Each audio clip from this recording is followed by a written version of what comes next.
Mais qu'est-ce que t'as fait à ton Kona Unit? Oui, bon, je sais, il a une tête bizarre comme ça, mais bon. Avec l'effet gravel, les vieux VTT ont retrouvé un petit coup de jeune. Et en fait, on voit pas mal de monde mettre des cintres gravel sur des vieux VTT en acier. Et c'est super, c'est top, et il y en a plein qui le font. Et je me suis dit, mais tiens, pourquoi ne pas essayer ça sur un Unit un peu plus récent? Alors qui prend de l'âge un petit peu, mais 2018 c'est encore relativement récent. Et quelle tête il aurait si on lui mettait un cintre gravel? Et ben voilà, au moins pour la science, on peut voir à quoi ça ressemble. Et honnêtement, c'est plutôt pas mal, hein. Le cintre, je trouve plutôt bien sur ce type de cadre. Et ça peut être une bonne solution. Et c'est pour ça que j'aime le Unit, c'est qu'on peut lui donner un peu la tête qu'on veut, entre un gravel, un gros gravel ou un semi-rigide, un XC, voire presque un petit All Mountain. Non, non, pas un All Mountain, mais voilà, un petit tail sympa en tout cas. Et moi, j'ai eu envie de tout essayer. Alors déjà pour offrir une source sur Internet, si quelqu'un tape Kona Unit avec cintre route, et ben il peut potentiellement trouver et avant d'essayer, se dire ah ouais, c'est vraiment une tête que j'ai envie de lui donner. Donc ça offre cette option. Alors pourquoi j'ai fait ça? J'ai fait ça notamment pour faire la Viarona aussi. La Viarona, alors pourquoi? Parce que comme j'habite vers Lyon, c'est la voie verte qui est accessible depuis chez moi. Donc un bon exemple aussi pour débuter le voyage à vélo, c'est quelque chose que je conseille. Et en fait, on peut le faire un petit peu avec n'importe quoi. Alors vu qu'on peut faire cette voie verte avec n'importe quoi, et ben voilà, je vous présente ce vélo qui est un peu n'importe quoi, mais qui, je trouve, est à la fois cohérent et incohérent. Alors oui, en effet, les roues, même si ça passe, enfin les roues, même si les pneus ça passe, ça fait un petit peu bizarre. Moi, je trouve ça carrément moche, hein, je vais être honnête avec vous, mais par contre, c'est bigrement efficace, hein. Comme on peut l'attendre, voilà, des pneus plus fins, plus légers, plus roulants. Quelque chose que j'avais utilisé pour le Tour de France, je le mets sur le Kona Unit, aucune surprise, ça marche super bien. Esthétiquement, de profil ça passe, de face c'est pas terrible. En plus, bon voilà, moi je reste VTTiste à la base, donc ça me chagrine un petit peu de voir ça comme ça, mais ça a super bien marché, c'était même idéal pour cette voie verte. Deuxième spécificité, en effet, c'est le single speed. Alors pourquoi? Parce que déjà en 1, je n'ai toujours pas de manette de route, ce ne sont que des freins, je n'ai pas de shifter, donc je voulais le faire en single speed. Et voilà, comme j'avais une date pour faire la Viarona Sud, et j'ai mis rapidement quelque chose et au final, le single speed, c'est pas vraiment mon truc. Mais je trouve que pour un départ un petit peu en précipité, si on n'a pas les pièces, c'est une solution de secours qui est pas mal. Et encore une fois, pour une Viarona qui est toute plate, allez, 2-3 petits coups de cul, mais ça va, et c'est une super solution. Et alors en plus, pour quelqu'un qui veut pas s'emmerder avec la mécanique, il n'y a rien à faire en fait. C'est une chaîne, il y a 2 pignons et hop, en avant. C'est aussi simple que ça. Il y a très peu de galères, il y a pas de risque de casse, c'est encore plus léger du coup puisque on enlève tout, ça permet d'avoir un vélo encore plus épuré, donc pourquoi pas. Les rapports que vous avez là, c'est du 34 à l'avant, 14 à l'arrière. Pour de la Viarona, c'est un peu light. Alors après, je me suis tapé un vent de face impressionnant avec des rafales entre 35 et 50 km/h, donc au final, ça c'est pas grave. En temps normal, faudrait mettre plus, mais là, ça allait. Donc ça a fait le job. Je pense qu'en single speed sur de la Viarona, je pense qu'un plateau de 36 serait plus adapté, au moins. Ça, je l'avais déjà dit sur ma vidéo du Tour de France, même avec des vitesses, le plateau de 36 semble être quand même pas mal sur un vélo de ce type-là. Encore une fois, sur un vélo de ce type-là, avec le chargement que j'ai généralement. Voilà, il faut vraiment remettre dans un contexte. On retrouve donc les pneus en 35 mm, ce sont des Cannonball qui sont exceptionnels, je les trouve vraiment super bien. Trop fins pour ce vélo, mais en tout cas, ils sont top. Pédalier SLX, mes roues Hope. En vrai, on n'a que du fiable là-dessus, on n'a que du fiable. Une petite potence rental.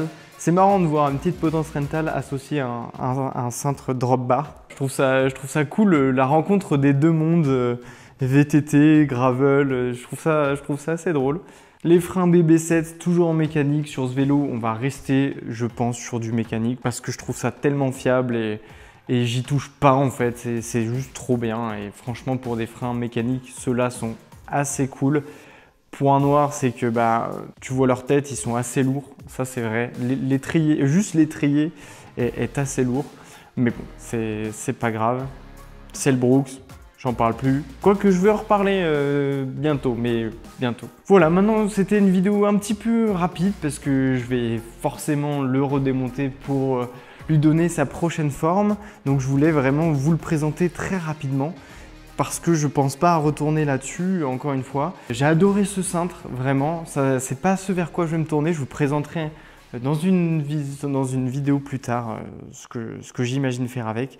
Mais en fait j'aime trop le VTT, j'aime trop l'esprit de ce vélo avec un cintre VTT. Donc je vais repasser sur un cintre plat.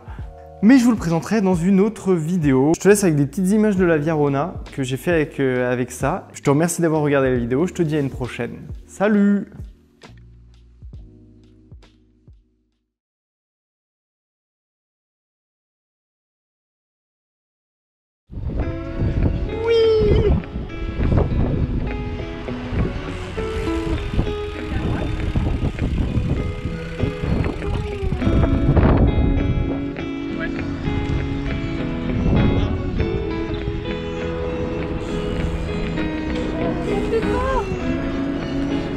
Enfin, il y a du soleil, bon. Attends, c'est pas là. C'est pareil.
Jour numéro 2 sur la Via Rona partie sud. J'ai fait 4 fois la partie nord et que je trouve très jolie, un peu monotone, mais au moins il y a les paysages, il y a tout ce qu'il faut. Je voulais voir la partie sud parce que je la connaissais pas. C'est quand même moins joli. Bon, on n'a ni vraiment la météo pour, mais ouais, il n'y a pas grand chose. Elle a au moins le mérite d'exister, mais ouais, c'est un peu différent. Premier jour avec du vent, un vent de fou. 30 km/h de vent, 50 km/h, des rafales à 50 km/h, un vent du sud, donc un vent de face, un vent chaud, mais un vent quand même. Ouais, les Eurovélos, elles sont quand même plutôt cool à faire à plusieurs, parce que c'est quand même relativement plat. Donc c'est plutôt sympa de rouler à plusieurs. Voici le compagnon de voyage sur ce trajet. J'ai nommé Marine. Elle est contente, globalement, je pense. Elle est toujours là. Je lui ai menti, je lui ai dit qu'on allait faire du VTT. Bah, voilà, c'est 200 km avec des gros pneus. Ah là là. Allez.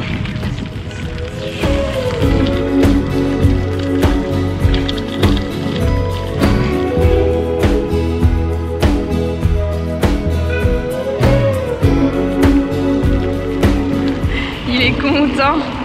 Attends, je vais passer devant toi. Genre, c'est là mon élément. Genre, il s'est roulé